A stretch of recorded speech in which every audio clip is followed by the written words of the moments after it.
ವೃಕ್ಷೋತ್ಥಾನ ಪಾರಂಪರಿಕ ನಡಿಗೆ ಈ ಕಾರ್ಯಕ್ರಮದ ಆಯೋಜಕರು ನನ್ನ ಆತ್ಮೀಯ ಸ್ನೇಹಿತರು ಸಚಿವ ಸಂಪುಟದ ಸಹೋದ್ಯೋಗಿಗಳು ಆದ ಮಾನ್ಯ ಎಂ ಬಿ ಪಾಟೀಲ್ ಸರ್ ಅವರೇ, ಮಾನ್ಯ ಸುನೀಲ್ ಪಾಟೀಲ್ ಅವರೇ, ಇವತ್ತು ಬಹಳ ಖುಷಿ ಆಗ್ತಾ ಇದೆ, ಬಹಳ ಹೆಮ್ಮೆ ಅನಿಸ್ತಾ ಇದೆ, ಬಹಳ ಸಂತೋಷ ಅನಿಸ್ತಾ ಇದೆ. ಬಿಜಾಪುರ್ನಲ್ಲಿ ಒಂದು ವಿನೂತನವಾದಂಥ ಈ ವೃಕ್ಷೋತ್ಥಾನ ನಡಿಗೆ ಅಂದರೆ ಕೋಟಿ ಸಸಿ ನೆಡುವಂಥ ಈ ಒಂದು ಕಾರ್ಯಕ್ರಮ ಅತ್ಯಂತ ಯಶಸ್ವಿಯಾಗಿ ನಡೀತಾ ಇದೆ. ಸುಮಾರು 25,000 ಯುವಕರು ಯುವತಿಯರು ಬಹಳ ಸಣ್ಣ ಮಕ್ಕಳನ್ನು ಹಿಡ್ಕೊಂಡು ಹಿರಿಯರ ತನಕ ವಿಶೇಷ ಚೇತನರು ಸಹಿತ ಇದರಲ್ಲಿ ಭಾಗಿಯಾಗಿದ್ದಾರೆ ಅಂತೇಳಿ ಕೇಳಿ ಬಹಳ ಖುಷಿಯಾಗಿದೆ. ಇವತ್ತು ಸ್ವಾಮೀಜಿಯವರಿದ್ದಾರೆ, ವಿವಿಧ ಕ್ಷೇತ್ರದಲ್ಲಿ ಸೇವೆ ಮಾಡಿದಂಥವರಿದ್ದಾರೆ. ಹೀಗಾಗಿ ಬಿಜಾಪುರ್ನಲ್ಲಿ ವಿಶೇಷವಾಗಿ ಎಂ ಬಿ ಪಾಟೀಲ್ ಅವರು ಸುಮಾರು 2016-17ರಿಂದ ಏನು ಈ ಭಾಗದಲ್ಲಿ ಹಸಿರೋದಕ್ಕೆ ಬಹಳ ಕಡಿಮೆ ಇದೆ. ಇವತ್ತು ನಮ್ಮಲ್ಲಿ ಪರಿಸರ ತಜ್ಞರ ಒಂದು ಅವರ ವರದಿ ಪ್ರಕಾರ ಇವತ್ತು ಭೂಭಾಗದ 33% ಅರಣ್ಯ ಇರಬೇಕು. ಕರ್ನಾಟಕ ರಾಜ್ಯದಲ್ಲಿ 21% ಇದೆ. ಆದರೆ ನಮ್ಮ ಭಾಗದಲ್ಲಿ ಬಿಜಾಪುರ್ನಲ್ಲಿ ಬರೀ 0.17%. ಅಂದರೆ ಇಡೀ ರಾಜ್ಯದಲ್ಲಿ ಎಲ್ಲಕ್ಕಿಂತ ಕಡಿಮೆ ಹಸಿರೋದಕ್ಕೆ ಬಿಜಾಪುರ್ನಲ್ಲಿ ಇದ್ದಂಥದ್ದು. ಇದನ್ನು ಮನಗಂಡು ಎಂ ಬಿ ಪಾಟೀಲ್ ಅವರು ಮತ್ತು ಅವರೆಲ್ಲ ಜನಪ್ರತಿನಿಧಿಗಳೆಲ್ಲರೂ ಸೇರಿಕೊಂಡು ಈ ಯೋಜನೆಯನ್ನು ಹಾಕಿಕೊಂಡು ಜಿಲ್ಲಾಡಳಿತ ಮತ್ತು ವಿವಿಧ ಸಂಘ ಸಂಸ್ಥೆಗಳು ವಿಶೇಷವಾಗಿ ನಮ್ಮ ಅರಣ್ಯ ಇಲಾಖೆ, ಪ್ರಾದೇಶಿಕ ಅರಣ್ಯ ಇಲಾಖೆ ಇರ್ಬೋದು, ಸಾಮಾಜಿಕ ಅರಣ್ಯ ಇಲಾಖೆ, KBJNL ವಿಭಾಗದ ಅರಣ್ಯ ಇಲಾಖೆ ಇವರ ಸಂಯುಕ್ತ ಆಶ್ರಯದಲ್ಲಿ ಇಲ್ಲಿವರೆಗೆ 1.5 ಕೋಟಿ ಸಸಿಯನ್ನು ನೆಟ್ಟಿದ್ದಾರೆ, ಪೋಷಣೆ ಮಾಡಿದ್ದಾರೆ, ಮರ ಬೆಳೆಸಿದ್ದಾರೆ, ಬೆಳೆಸಿ ಒಂದು ಸಾಧನೆಯನ್ನು ಮಾಡಿದ್ದಾರೆ. ನಮ್ಮೆಲ್ಲರಿಗೆ ಕೀರ್ತಿ ಬರುವಂಥ ರೀತಿಯಲ್ಲಿ ಬಿಜಾಪುರ್ನಲ್ಲಿ ಇವತ್ತು 0.17% ಇದ್ದಂಥ ಹಸಿರುವುದಕ್ಕೆ 2% ಮಾಡಿದ್ದಾರೆ. ಭೂಮಿಯಂತೂ ಹೆಚ್ಚಿಗೆ ಮಾಡಲಿಕ್ಕೆ ಆಗೋದಿಲ್ಲ, ಹಸಿರುವುದಕ್ಕೆ ಜಾಸ್ತಿ ಮಾಡ್ಬೋದು. ಎಲ್ಲಿ ಸಂಘ ಸಂಸ್ಥೆಗಳು, ಶಾಲಾ ಕಾಲೇಜುಗಳು, ರಸ್ತೆ ಬದಿಗಳಲ್ಲಿ ಸಸಿಗಳನ್ನು ನೆಟ್ಟಿ ಇವತ್ತು ಪಾಲನೆ ಪೋಷಣೆ ಮಾಡಿದ್ದಾರೆ. ಅದರ ಜೊತೆಯಲ್ಲಿ ಇವತ್ತು ಮುಂದಿನ 10 ವರ್ಷದ ಒಂದು ಯೋಜನೆಯನ್ನು ಹಾಕಿಕೊಂಡಿದ್ದಾರೆ. ಈ ವರ್ಷನೂ ಲಕ್ಷಾಂತರ ಸಸಿಗಳನ್ನು ನೆಟ್ಟಿ ಪೋಷಣೆ ಮಾಡ್ತಾ ಇದ್ದಾರೆ. ಹೀಗಾಗಿ ಇದು ನೋಡಿ, ಇದರ ಕೀರ್ತಿ ಅಂತಾರಾಷ್ಟ್ರೀಯ ಮಟ್ಟದಲ್ಲಿ ನ್ಯೂಯಾರ್ಕ್ ಟೈಮ್ಸಲ್ಲಿ ನಮ್ಮ ತಾಪಮಾನ ಇವತ್ತೇನು ನಮ್ಮ ಎದುರುಗಡೆ ಎಲ್ಲಕ್ಕಿಂತ ದೊಡ್ಡ ಸವಾಲಿದೆ ಅಂತ ಹೇಳಿದ್ರೆ ಹವಾಮಾನ ಬದಲಾವಣೆ. ಹವಾಮಾನ ಬದಲಾವಣೆಯಿಂದ ಏನೇನು ಪ್ರಕೃತಿ ವಿಕೋಪ ಆಗ್ತಾ ಇದೆ ನಾವು ನೋಡ್ತಾ ಇದ್ದೇವೆ. ಈ ವರ್ಷ ಸಹಿತ ಇವತ್ತು ಮಳೆ ವಾಡಿಕೆಯಿಂದ ಬೀಳುವಂಥ ಎಷ್ಟು ಮಳೆ ಇದೆ ಅಷ್ಟೇ ಇದೆ. ಆದರೆ ಒಂದು ತಿಂಗಳಲ್ಲಿ ಬೀಳುವಂಥ ಮಳೆ ಒಂದು ವಾರದಲ್ಲಿ ಬೀಳ್ತಾ ಇದೆ. ಒಂದು ವಾರದಲ್ಲಿ ಬೀಳುವಂಥ ಮಳೆ ಒಂದೇ ದಿವಸದಲ್ಲಿ ಬಿದ್ದು ಬೆಳೆ ನಷ್ಟ ಆಗಿದ್ದು ನಾವು ನೋಡಿದ್ದೇವೆ. ಬಿಜಾಪುರಲ್ಲಾಗಿದೆ, ಕಲಬುರಗಿ ಬೀದರ್ಲಾಗಿದೆ. ರಾಜ್ಯದಲ್ಲಿ 15 ಲಕ್ಷ ಹೆಕ್ಟೇರ್ ಭೂಮಿಯಲ್ಲಿ ಬೆಳೆ ನಷ್ಟ ಆಗಿದೆ. ಹೀಗಾಗಿ ಇವೆಲ್ಲ ಪ್ರಕೃತಿ ವಿಕೋಪದಿಂದ ಗುಡ್ಡ ಕುಸಿತ ಆಗಿದಂಥದ್ದು, ತಾಪಮಾನ ಹೆಚ್ಚಿಗೆ ಆಗಿ ಜನ ಸಾಯ್ತಕ್ಕಿರ್ತಕ್ಕಂಥದ್ದು ನಾವು ನೋಡ್ತಾ ಇದ್ದೇವೆ. ಎಲ್ಲ ಕಡೆ ಮಾಲಿನ್ಯ ಇದೆ, ಆಹಾರದಲ್ಲಿ, ಗಾಳಿಯಲ್ಲಿ, ನೀರಿನಲ್ಲಿ. ಇವೆಲ್ಲದಕ್ಕೆ ಇವತ್ತು ಪರಿಹಾರ ಏನಿದೆ ಅಪ್ಪ? ಪರಿಹಾರ ಮರ ಗಿಡ. ಕರೋನಲ್ಲಿ ನಾವು ನೋಡಿದ್ದೇವೆ, ನಮಗೆ ಆಮ್ಲಜನಕ ಯಾರು ಕೊಡ್ತಾರೆ? ಆಮ್ಲಜನಕ ಕೊಡುವಂಥದ್ದು ಮರ ಗಿಡಗಳು. ಇಂಗಾಲ ಡೈಆಕ್ಸೈಡನ್ನು ಸೇವನೆ ಮಾಡಿ ಏನು ಒಂದು ವಾಹನಗಳಿಂದ, ಕೈಗಾರಿಕೆಗಳಿಂದ ಬರ್ತದೆ, ನಮಗೆ ಶುದ್ಧವಾದಂಥ ಗಾಳಿ ಕೊಡುವಂಥ ಶಕ್ತಿ ಬರೀ ಮರಗಳಿಗಿದೆ, ಗಿಡಗಳಿಗಿದೆ. ಗಿಡ ಮರ ಬೆಳೆಸುವಂಥ ಒಂದು ಕೆಲಸ ಎಂ ಬಿ ಪಾಟೀಲ್ ಅವರು ಅವ್ರ ತಂಡದವರು ಮಾಡ್ತಾ ಇದ್ದಾರೆ. ಮತ್ತು ಬಿಜಾಪುರ ಇದರ ಹಸಿರೋದಕ್ಕೆ ಜಾಸ್ತಿ ಮಾಡುವಂಥ ಕೆಲಸವನ್ನು ಮಾಡ್ತಾ ಇದ್ದಾರೆ. ಈ ಕಾರಣಕ್ಕಾಗಿ ಇವತ್ತೇನು ವಾಡಿಕೆಯಂತೆ ಬೀಳುವಂಥ ಮಳೆ ಏನಿದೆ ಅದರಲ್ಲಿಯೂ ಜಾಸ್ತಿ ಆಗಿದೆ ಅಂತೇಳಿ ಹೇಳಿ ಇವತ್ತು ನಮಗೆ ಮಾಹಿತಿ ಬರ್ತಾ ಇದೆ. ಭಾಳ ಉತ್ತಮವಾದಂಥ ಒಂದು ಬೆಳಿಗ್ಗೆ ಇದೆ. ಇವತ್ತು ನಾನು ನೋಡಿದೆ, ಈ ಒಂದು ಚಳಿಯಲ್ಲಿ ಸಹಿತ ಸಾವಿರಾರು ಜನ ಇದರಲ್ಲಿ ಭಾಗಿಯಾಗಿದ್ದಂಥದ್ದು ನಮಗೆ ಭಾಳ ಖುಷಿಯಾಗಿದೆ. ಅರಣ್ಯ, ಪರಿಸರ ಮತ್ತು ಜೀವಿಶಾಸ್ತ್ರ ಸಚಿವನಾಗಿ ಇವತ್ತು ನನ್ನ ಪರವಾಗಿ ಮಾನ್ಯ ಎಂ ಬಿ ಪಾಟೀಲ್ ಅವರಿಗೆ, ಅವರೆಲ್ಲ ತಂಡದವರಿಗೆ ಹಾರ್ದಿಕ ಅಭಿನಂದನೆ ಮತ್ತು ಶುಭಾಶಯವನ್ನು ಕೋರುತ್ತಾ, ಬರೀ ಬಿಜಾಪುರ ಅಷ್ಟೇ ಅಲ್ಲ, ಇವತ್ತು ನಾನು ಸಚಿವರಾದ ಮೇಲೆ ನಮ್ಮ ಸರ್ಕಾರ ಈ ಒಂದು 2.5 ವರ್ಷದಲ್ಲಿ 11 ಕೋಟಿಯನ್ನು ಸಸಿಯನ್ನು ನೆಟ್ಟಿದ್ದೇವೆ. ನೆಟ್ಟಿದ್ದಂಥದ್ದು ಪಾರದರ್ಶಕವಾಗಿ ನಮ್ಮ ಸಾಮಾಜಿಕ ಜಾಲತಾಣ ಏನಿದೆ ಫಾರೆಸ್ಟ್ ಡಿಪಾರ್ಟ್ಮೆಂಟು, ಅದರಲ್ಲಿ ಅಪ್ಲೋಡ್ ಮಾಡಿದ್ದೇವೆ. ಯಾರು ಬೇಕಾದರೂ ನೋಡ್ಬೋದು ಅನ್ನೋಂಥದ್ದು. ಅದರ ಸಸಿಗಳು ಇನ್ನು ಹೆಚ್ಚಿನ ರೀತಿಯಲ್ಲಿ 90% ವರೆಗೆ ಸರ್ವೈವಲ್ ರೇಟ್ ಇರಬೇಕು ಅನ್ನೋಂಥ ರೀತಿಯಲ್ಲಿ ಪೋಷಣೆಯನ್ನು ಮಾಡ್ತಾ ಇದ್ದಾವೆ.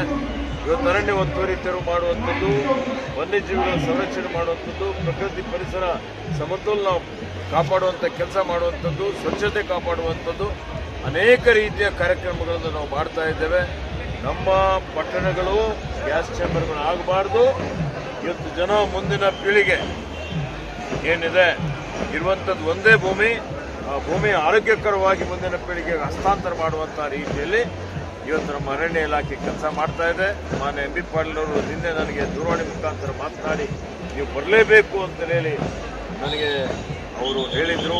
ಭಾಳ ಒಳ್ಳೆ ಕೆಲಸ ಮಾಡ್ತಾ ಇದ್ದಾರೆ. ಇವತ್ತು ಬಿಜಾಪುರದ ಮಾದರಿ ಆಗ್ತದೆ. ಹೀಗಾಗಿ ಇಲ್ಲಿ ನಾನು ಬಂದು 5 ಬಂದಿದ್ದೇನೆ. ಮತ್ತು ಈ ವರ್ಷ ನಮ್ಮ ಅರಣ್ಯ ಇಲಾಖೆ ಅಧಿಕಾರಿಗಳು ನನ್ನ ಗಮನಕ್ಕೆ ತಂದಿದ್ದಾರೆ. ಇವತ್ತು ಎತ್ತರದ ಸಸಿ ನೆಟ್ಟರೆ ಅದನ್ನು ಸರ್ವೈವಲ್ ರೇಟ್ ಜಾಸ್ತಿ ಇರ್ತದೆ.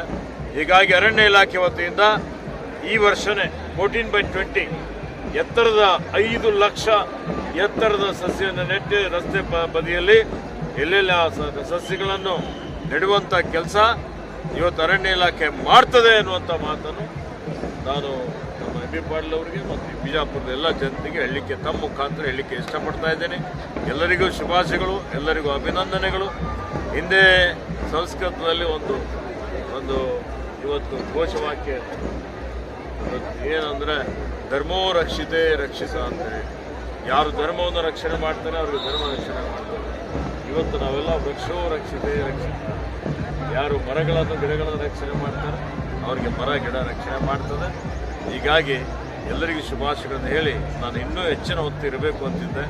ನಮ್ಮ ತಾಲೂಕಿನಲ್ಲಿ ವಿಶೇಷವಾದಂಥ ಒಂದು ಸಭೆಯನ್ನು ಕರೆದಿದ್ದೇನೆ. 10 ಗಂಟೆಗೆ ಇದ್ದಂಥದ್ದು ನಾನೀಗ 2 ಗಂಟೆಗೆ ಮಾಡಿದ್ದೇನೆ.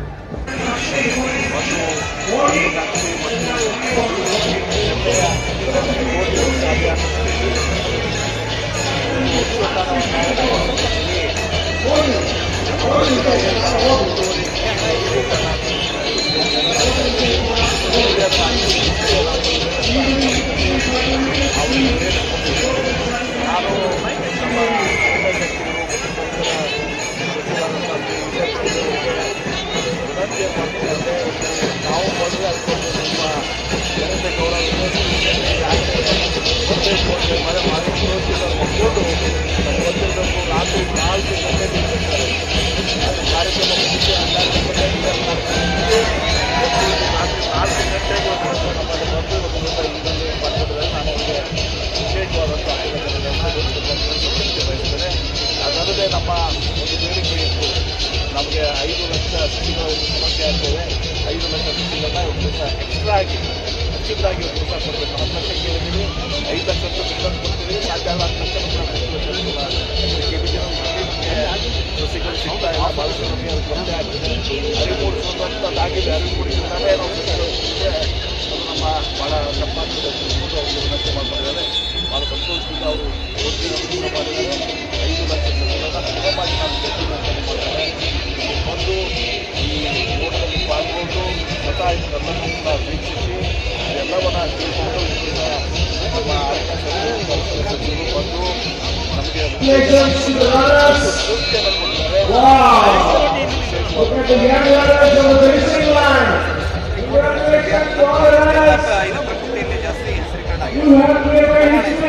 ಮೊದಲು ಅದು ಹೇಳಿದ್ರಲ್ಲ, 0.17 ಇದ್ದು 2% ಹೋಗಿದೆ. ಇನ್ನೂ ಭಾಳ ಹೋಗ್ಬೇಕಿದ್ರು. 30-40 ವರ್ಷ ಹೋಗ್ಬೇಕು. ನಾವು ಈಗ ಮುಂದಿನ 5 ವರ್ಷಗಳಲ್ಲಿ ನಾವು 3 ಕೋಟಿಯನ್ನ ಮುಟ್ಟಬೇಕು. ಅದರ ಮುಂದಿನ 5 ವರ್ಷದಲ್ಲಿ 10 ವರ್ಷದಲ್ಲಿ 5 ಕೋಟಿ ನಡಬೇಕು ಅಂತ ನಮ್ಮದು ಪಾರ್ಟ್ನರ್ಶಿಪ್ ಮಾಡಿದ್ದೀವಿ.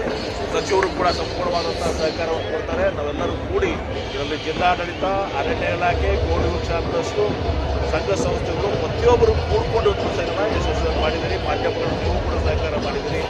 ನ್ಯೂಯಾರ್ಕ್ ಟೈಮ್ಸ್ ವರೆಗೆ ಸಂಪೂರ್ಣವಾದ ಕೆಲಸ ಮಾಡಿದ್ದೀರಿ. ಜಿಲ್ಲಾ ಮಟ್ಟದಿಂದ ರಾಜ್ಯ, ರಾಷ್ಟ್ರ ಮಾಡಿದ್ದೀರಿ. ಇದು ಒಂದು ಮಾದರಿ. ಸಿದ್ದೇಶ್ವರ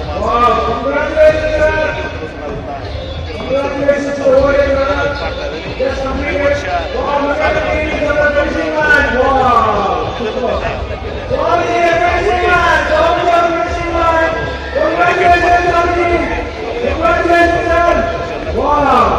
Look at the ತಗೋತಾರೆ, 50 ವರ್ಷ ಬೇಕಾಗುತ್ತೆ. ನಾವು ಹಂತವಾಗಿ ಈಗ 5 ಕೋಟಿ ನಾವು ರೀಚ್ ಆದೀವಿ ಅಂದರೆ ನಮಗೆ ಒಂದು ಕನಿಷ್ಠ ಪಕ್ಷ ಒಂದು 7% ನಾವು ರೀಚ್ ಆಗ್ತೀವಿ.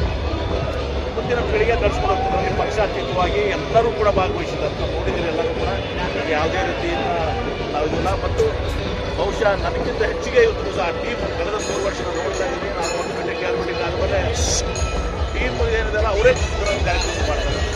ನಮ್ಮ ಒಂದು ರಿಕ್ವೈರ್ಮೆಂಟ್ಸ್ ಅದಕ್ಕೆ ಅವ್ರಿಗಿಲ್ಲ. ಅದೇನು ಜನರ ಒಂದು ಆಂದೋಲನ ಆಗಿದೆ. ನಾವೇನೋ ಪ್ರಾರಂಭ ಮಾಡಿರ್ಬೋದು, ಮಾರ್ಗದರ್ಶನ ಮಾಡ್ತಿರ್ಬೋದು, ಆದರೆ ಜನರು ಪರ್ಟಿಕ್ಯುಲರ್ಲಿ NIT ಇವತ್ತು ವಾಲಂಟಿಯರ್ ಆಗಿ ನಮ್ಮ ಯುವಕರು ಏನು ಕೆಲಸ ಮಾಡ್ತಾ ಇದ್ದಾರೆ, ಕೆಲಸ ಮಾಡ್ತಾ ಇದ್ದಾರೆ. ಒಂದು ಮಾದರಿಯಾಗಿ ಕೆಲಸ ಆಗಿದೆ. ಅದನ್ನು ಸ್ವತಃ ಇವತ್ತು ನೋಡಬೇಕು ಅಂತೇಳಿ ನಾನು ಸಚಿವರಿಗೆ ಹೇಳಿದೆ. ಇವತ್ತು ನೋಡಿದಾಗ ಗೊತ್ತಾಗಿದೆ, ಬರೀ ಓದಿ ಟಿವಿದಲ್ಲಿ ನೋಡಿದ್ರೆ ಅಂತೇಳಿ ಅವರು ಸಂಪೂರ್ಣವಾಗಿ ಒಂದು ಇದು ಇದ್ರೂ ಕೂಡ 4 ಗಂಟೆಗೆ ಬಿಟ್ಟು ನೇರವಾಗಿ ಉದ್ಘಾಟನೆ ಮಾಡಿದ್ದಾರೆ, ಅದನ್ನ ವೀಕ್ಷಣೆ ಮಾಡಿದ್ದಾರೆ. 4 ಗಂಟೆನೂ ಕೂಡ ಅವರು ಸಹ ಹಾಕಿದ್ದಾರೆ. ಹೀಗಾಗಿ ಇದು ಮುಂದಿನ ದಿನಮಾನಗಳಲ್ಲಿ ಎಲ್ಲರೂ ಕೂಡಿ ಈ ಕೆಲಸವನ್ನು ನಾವು ಯಶಸ್ವಿ ಮಾಡಬೇಕು. ಅದರ ಜೊತೆಗೆ ನಾವು ಒಂದೆರಡು ಇದು ಮಾಡಿದ್ದೀವಿ. ಆರೋಗ್ಯ ಮತ್ತು ಸ್ವಚ್ಛ ವಿಜಯಪುರ ಜಿಲ್ಲೆ, ಬರೀ ನಗರ ಅಷ್ಟೇ ಅಲ್ಲ, ವಿಜಯಪುರ ಜಿಲ್ಲೆ, ಅದನ್ನು ನಾವು CO ಮತ್ತು ಜಿಲ್ಲಾಧಿಕಾರಿಗಳು ಎಲ್ಲರೂ ಚರ್ಚೆ ಮಾಡಿದ್ವಿ. ಆ ಸ್ವಚ್ಛತೆ ಬಗ್ಗೆ ನಾವು ಇದು ಮಾಡುವಂಥದ್ದು, ಆರೋಗ್ಯದ ಕಡೆ ನಾವು ಗಮನ ಹರಿಸುವಂಥದ್ದು 3 ನಾವು ಮಾಡ್ತಾ ಇದ್ದೀವಿ. ಪಾರಂಪರಿಕ ನಮ್ಮ ಏನು ಐತಿಹಾಸಿಕ ಇರೋದು ಅದು ಸ್ಮಾರಕಗಳ ರಕ್ಷಣೆ ಸಲುವಾಗಿ ಹೆರಿಟೇಜ್ ನಾವು ಇದು ಮಾಡ್ಕೊಂಡು ಮಾಡ್ತೀವಿ. ಈಗ ಕೆಮಿಷನ್ ಅದು 5 ವರ್ಷ ಇತ್ತು. ಅದು ಕೋಟಿ ವರ್ಷ ಅಂತ ಅಂದರೆ 5 ವರ್ಷ ಮುಗಿದಲ್ಲ, 3 ವರ್ಷ ಆಗಿದೆ. ಈಗ ಮತ್ತೆ ನಾವು ಮುಖ್ಯಮಂತ್ರಿಗಳಿಗೆ ಮತ್ತು ಉಪಮುಖ್ಯಮಂತ್ರಿಗಳಿಗೆ ಮತ್ತು ಸಚಿವರಿಗೂ ಗಮನ ತಂದಿದ್ದೀವಿ. ಬೇಕಾದ್ರೆ ಅವರು ಟೇಕ್ ಓವರ್ ಮಾಡೋಕ್ಕೆ ಸಾಧ್ಯ ಅದನ್ನು ಅದನ್ನು ಕೂಡ ಅವರು ವಿಚಾರ ಮಾಡ್ತಾ ಇದ್ದಾರೆ. ಸಚಿವರು ಬಂದಿದ್ದಾರೆ, ಪರವಾಗಿ ಸಂಬಂಧಿಸಿದ ಸಚಿವರು ಬಂದಿದ್ದಾರೆ, ಮುಖ್ಯಮಂತ್ರಿಗಳು जुड़े रहिएगा आपके अपने चैनल बीजापुर समय के साथ।